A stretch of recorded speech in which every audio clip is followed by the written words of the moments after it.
ہمارے پیارے نبی صلی اللہ تعالیٰ علیہ وآلہ وسلم نے 15 شعبان کے لیے یہ ارشاد فرمایا ہے کہ جب شعبان کا نصف ہو جائے، یعنی 15ویں شعبان وہ رات کا آغاز ہو جائے، تو فرمایا فَقُومُوا لَيْلَهَا وَصُومُوا نَهَارَهَا، فرمایا اس کی رات میں تم قیام کرو اور اس کے دن میں تم روزہ رکھو، کہ یہ وہ رات ہے کہ جس میں اللہ پاک خصوصی طور پر ایک اپنی شان کے لائق آسمان دنیا پر تجلی فرماتا ہے۔ رب تبارک و تعالیٰ کی طرف سے اس رات میں ایک اعلان وہ کیا جاتا ہے، اور وہ اعلان یہ ہوتا ہے کہ ہے کوئی ایسا شخص کہ جو اللہ کی بارگاہ میں استغفار کرے کہ اس کی توبہ کو رب قبول فرمائے۔ سبحان اللہ۔ فرمایا ہے کوئی ایسا شخص کہ جو رزق مانگے اسے رزق دیا جائے، ہے کوئی ایسا جو کسی مرض میں مبتلا ہے، کسی آزمائش میں ہے، اللہ اسے عافیت عطا فرمائے۔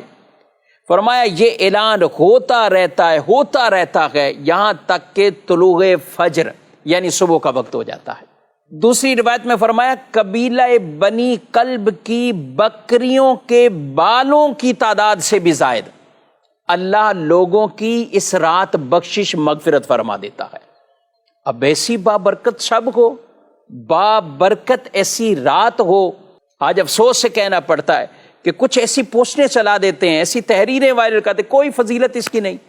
ارے کوئی فضیلت اس کی نہیں، یہ حدیث پاک میں واضح طور پر یہ فرمایا جا رہا ہے، رب تبارک و تعالیٰ کی طرف سے اعلان ہوتے گئے، رزق مانگنے والوں کو رزق دیا جاتا ہے، عافیت دی جاتی ہے، وہاں پہ توبہ قبولیت کی بشارتیں آ رہی ہیں۔ تو اس قدر برکتوں اور رحمتوں والی شب ہے، لوگوں کے رجحان عبادت کی طرف ہوتے ہیں، مسجد کی طرف ہوتے ہیں، آتے ہیں لوگ مسجدوں میں، ایک رونقیں اس طور پر قیام کرنے والے، عبادت کرنے والے، ذکر و اذکار کرنے والے، دین کی باتیں سیکھنے والے، سکھانے والے،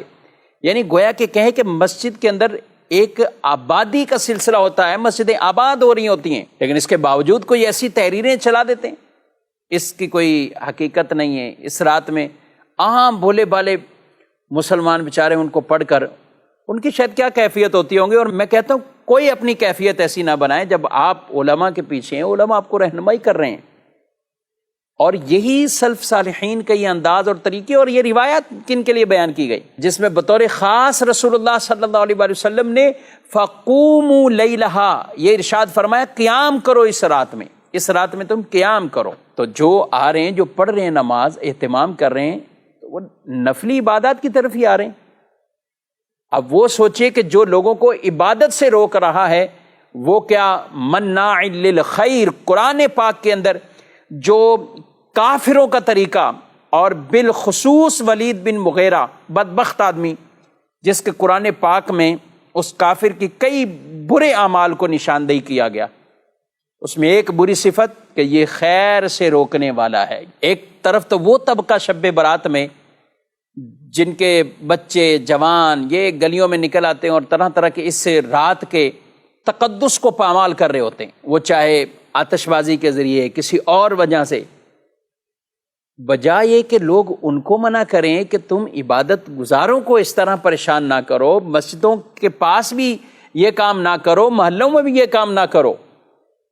لیکن ان کے لیے کوئی کچھ نہ کہے، اور جو عبادت کر رہے ہیں ان کے لیے طرح طرح کی باتیں کریں۔